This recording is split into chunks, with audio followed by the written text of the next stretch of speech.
வணக்கம். நான் உங்கள் ஜெய்சங்கர். இன்னைக்கு மார்க்கெட்ல என்ன நடந்தது? நிஃப்டியோட வீக்லி எக்ஸ்பைரி நாம என்ன எதிர்பார்த்தோம்னு கேட்டிங்கன்னா, கேப் டவுன்ல வரும்னு எல்லாரும் எதிர்பார்த்தாங்க. பட் மார்க்கெட் ஓப்பன் ஆகும்போதே ஸ்ட்ராங்கா பிளஸ்ல ஓப்பன் ஆயிடுச்சு. 23,250க்கு மேல மார்க்கெட் ஓப்பன் ஆயிட்டு, அதுக்கப்புறம் கொஞ்சம் அப்படியே நின்னுட்டு இருந்தது மார்க்கெட். என்னன்னா, நேத்திக்கு ஸ்ட்ராங்கா செல்லிங்ல தான் க்ளோஸ் ஆச்சு. மார்க்கெட் நெகட்டிவ்ல க்ளோஸ் ஆச்சு. இன்னைக்குமே கேப் டவுன் ஓப்பன் ஆகும்னு எதிர்பார்த்தோம். நிஃப்டியோட வீக்லி எக்ஸ்பைரி வேற ஒரு பக்கம். ஆனா, இங்க நடந்தது வேற. அதனால தான் என்ன சொல்றோம்னா, பங்குச்சந்தை அப்படிங்கிறது முழுக்க முழுக்க ஒரு ரிஸ்க் சம்பந்தப்பட்டது. நல்ல ஒரு நிதி ஆலோசகரை பார்த்து தான் நம்ம திட்டமிடலை ஃபாலோ பண்ணணும். ஸோ இங்க வாங்க, நாளைக்கு மார்க்கெட் எப்படி இருக்கும் அப்படிங்கிறத டீட்டெயிலாக பார்த்துடலாம். ஸோ இப்போ என்னன்னா, நிஃப்டி இன்னைக்கு ஓப்பன் ஆனது இந்த ஜோன் ஓப்பன் ஆயிடுச்சு. 23,250 அந்த ரேஞ்சில் ஓப்பன் ஆயிருக்கு. அதுக்கப்புறம் மெல்ல மெல்ல உங்களுக்கு கீழே இறங்கி வர ஆரம்பிச்சிருச்சு. இது உங்களுக்கு நல்லாவே தெரியும். இந்த ஜோனுக்கு வந்ததுக்கு அப்புறம் மார்க்கெட் நான் என்ன சொன்னேன்னா, இதுக்கப்புறம் மார்க்கெட் கீழே போகிற வாய்ப்பு ரொம்ப கம்மி தான். இங்கிருந்து உங்களுக்கு பையிங் மூமெண்ட்டும் வர சான்சஸ் இருக்கு.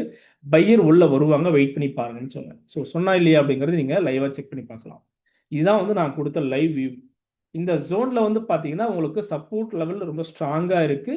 இங்க ஒருவேளை உங்களுக்கு பிரைஸ் ரிஜெக்ஷன் ஆகுது பாட்டம்ல அப்படின்னா பையர் உள்ள வருவாங்கன்னு அர்த்தம்.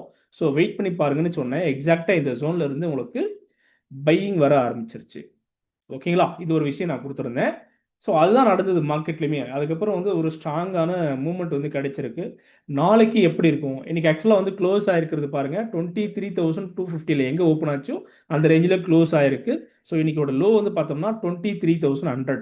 அந்த ரேஞ்சை பிரேக் பண்ணி கீழே இறங்கலாம் மார்க்கெட்.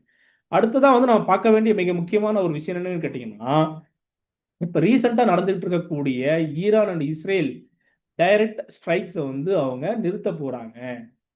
டொனால்ட் ட்ரம்ப் கேட்டுக்கொண்டதன்படி அவங்க டைரக்ட் அட்டாக்கை ஸ்டாப் பண்ண போறாங்க. அவங்க அக்ரி பண்ணிட்டாங்க. இதனோட இம்பாக்ட் எப்படி இருக்குன்னு கேட்டீங்கன்னா, குளோபல் மார்க்கெட்லயே பாசிட்டிவான ஒரு இம்பாக்ட் வரதுக்கான சான்சஸ் இருக்கு.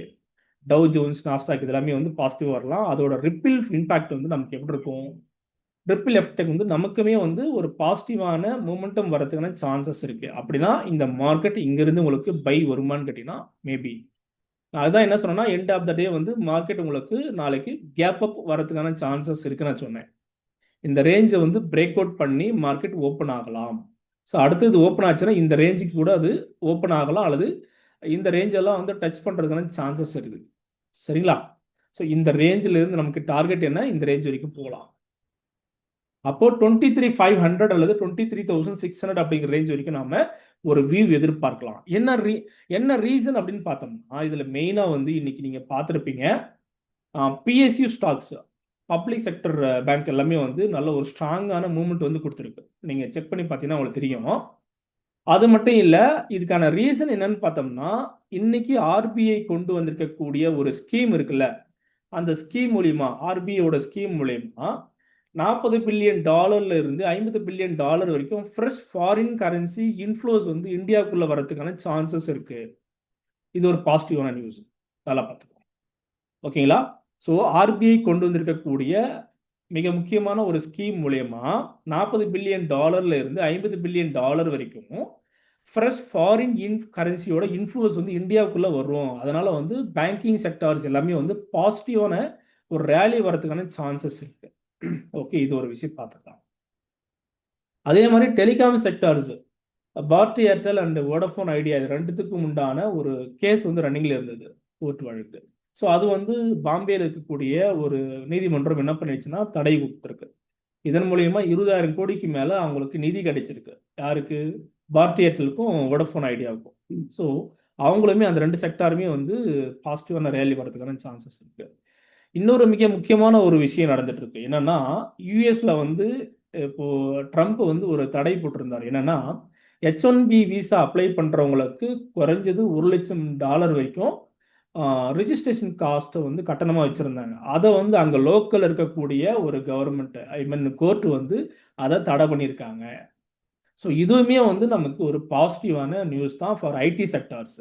பர்டிகுலரா ஐடி செக்டார்ஸ் எல்லாமே பாசிட்டிவா வரதுக்கான சான்சஸ் இருக்கு. அப்போ என்ன எதிர்பார்க்கலாம்னா, மார்க்கெட் உங்களுக்கு இங்கிருந்து பூம் ஆகும் அப்படிங்கிற மாதிரியான ஒரு விஷயத்தை நாம எதிர்பார்க்கலாம். ஸோ இந்தியா விக்ஸுமே பார்த்தீங்கன்னா குறைஞ்சிருக்கு. ஸோ 62 வரைக்கும் குறைஞ்சிச்சு. ஸோ இதன் மூலயமா இதனால என்ன ஆகும்னு கேட்டீங்கன்னா, க்ரூட் ஆயிலோட ப்ரைஸ் வந்து குறையறதுக்கான சான்சஸ் இருக்கு. பிரெண்ட் ஆயில் பார்த்தீங்கன்னா உங்களுக்கு $98 இருந்து $92 குறைஞ்சிருக்கு.